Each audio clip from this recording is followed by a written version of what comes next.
నమస్తే, welcome to our channel. ప్రస్తుతం మనతో పాటు గురజాల ఎమ్మెల్యే ఎరపతినేని శ్రీనివాసరావు ఉన్నారు. మాట్లాడదాం. సరే, ఎలా జరుగుతుంది మహానాడు కార్యక్రమం కావచ్చు, మహానాడు కావచ్చు? ఇది రాష్ట్ర చరిత్రలో, తెలుగుదేశం పార్టీ చరిత్రలో ఈ మహానాడు ఒక సువర్ణ అధ్యాయం. ఎందుకంటే 5 సంవత్సరాల 1924 వైసీపీ అరాచక పరిపాలనలో మా అధినేత దగ్గర నుంచి ప్రతి కార్యకర్త కూడా ఏ విధంగా ఇబ్బంది పడ్డారు, ఏ విధంగా అవమానపడ్డారు. అవమానాలు పడదలుగా మార్చుకొని వన్ సైడ్గా ఎన్నికల్లో 175కి 164 సీట్లు గెలుచుకొని అధికారులకు వచ్చిన మొట్టమొదటి మహానాడు ఇది మాకు. సో సాటిస్ఫాక్షన్ లెవెల్స్ ఈరోజు ప్రతి ఒక్క కార్యకర్తలు మాకు కనపడతా ఉన్నాయి.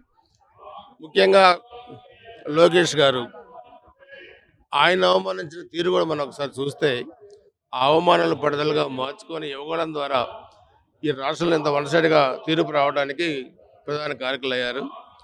అతి తక్కువ కాలంలో జాతీయ స్థాయికి ఎదిగి ప్రధానమంత్రి గారితో 2.5 గంటలు టైం ఇచ్చి ఈరోజు ఒక తండ్రికి తగ్గ వారసుడిగా, తాతకు తగ్గ వారసుడిగా ఈరోజు ఆ స్థాయికి ఎదిగారు. సో మిగతా మహానాడులకి ఈ మహానాడులకి చాలా వ్యత్యాసం ఉంది.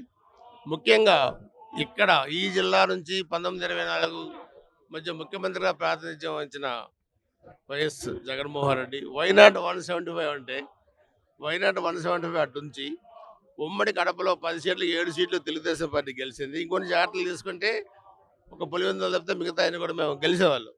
సో అందుకే ఇది ఒక చారిత్రాత్మకమైన మహానాడు. మన ఎన్నికల్లో కూడా చారిత్రాత్మకమైన తీర్పు. ఈరోజు ప్రతి ఒక్క కార్యకర్త, ప్రతి ఒక్క నాయకుడు మొహంలో ఆనందం తాండవిస్తూ ఉంది. అందుకే ఈ మహానాడు ప్రత్యేకత ఉంది. కడపలో మహానాడు పెట్టారు మొదటిసారి. అయితే ఈ కడపలో మహానాడు పెట్టడాన్ని కొంతమంది వ్యతిరేకిస్తున్నారు. అంటే వైసీపీకి సంబంధించిన వాళ్ళు కేవలం వైసీపీ వాళ్ళని రెచ్చగొట్టడానికే కడపలో మహానాడు పెట్టారని చెప్పైతే వాళ్ళు అంటున్నారు. దాన్ని కౌంటర్ ఏం చెప్తారు? కడప వాళ్ళు బాబు సోమయ్య ఏంటి ఏమన్నా కడపకి వాళ్ళకి ఏమంటే కడప వాళ్ళు ఏమన్నా సొంతం కాదు కదా. కడపలో ఇక్కడ మేము 10కి 7 సీట్లు గెలిచాం. కడపకు ఒక చరిత్ర ఉంది. కడప అంటే వాళ్ళది కాదు. కడపలో 83 నుంచి కూడా చూస్తే చాలా ఎన్నికల్లో మెజార్టీ సీట్లు తెలుగుదేశం పార్టీ గెలుచుకుంది. కడపలో మహానాడు పెడితే వాళ్ళు రెచ్చగొట్టడానికి మాకే అవసరం. రెచ్చగొట్టే విధానం తెలుగుదేశం పార్టీది కాదు. రెచ్చగొట్టే విధానాన్ని చంద్రబాబు నాయుడు ఒప్పుకోరు. మీకు ఇంకా గెలిచినా కానీ ఒలుబొలుపు తగ్గకుండా, అహంకారం తగ్గకుండా మాట్లాడే తీరు మీరు చూస్తుంటే ప్రజలు ఇంకా వీళ్ళకి బుద్ధి రాలేదనుకుంటున్నారు. సో రెచ్చగొట్టాల్సిన అవసరం లేదు. మీరు ధ్వంసం చేసిన రాష్ట్రాన్ని ప్రగతి పట్టాలపై ఎక్కించి అభివృద్ధిలో ముందుకు తీసుకెళ్ళడమే చంద్రబాబు నాయుడు గారి జయం, ఎన్డీఏ ప్రభుత్వ జయం, లోకేష్ గారి జయం.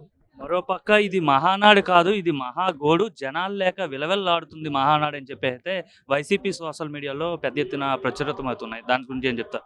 వైసీపీ సోషల్ మీడియాకి, సాక్షి పేపర్కి, సాక్షి టీవీకి వాళ్ళకి కళ్ళు కనపడవు, చెవులు వినపడవు. వాళ్ళకి దురదృష్టం లాంటి వాళ్ళు. ఇక్కడికి వచ్చి చూస్తే అర్థమైంది. లేకపోతే సోషల్ మీడియాలో ఏ పార్టీకి సంబంధించిన సోషల్ మీడియాలో చూస్తే తెలిసిపోద్ది. తెలుగుదేశం పార్టీ జాతీయ అధికార ప్రతినిధి జోష్నా తిరునగర్ గారు మనతో ఉన్నారు. మహానాడు కార్యక్రమంలో ఈ రోజు ఎటువంటి తీర్మానాలు ఉండబోతున్నాయి అనే దాని మీద మనం ప్రధానంగా మాట్లాడుతున్నాం.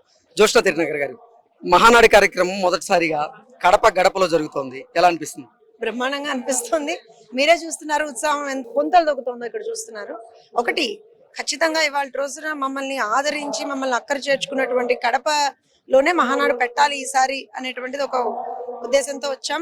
We are very very happy. మొట్టమొదటిసారి కడప గడ్డ మీద పెట్టాము అండ్ ప్రజలు కూడా చాలా బాగా రిసీవ్ చేసుకుంటున్నారు. అసలు ఎక్కడా కూడా ఆ నంబర్ ఆఫ్ ఇదే చూస్తుంటే నిజంగా చాలా ఆనందంగా ఉంది. ఈ రోజున కూడా ఇవాళ 2వ రోజు, నిన్న అసలు చాలా చాలా ఉత్సాహంగా ప్రజల ముందరకు వచ్చారు. ఇవాళ కూడా అంతకు 2 ఉత్సాహంతో వస్తున్నారు. రేపు బహిరంగ సభ కూడా అసలు కని విని ఎరగని రీతిలో మహానాడు హిస్టరీలోనూ that is going to be the best one.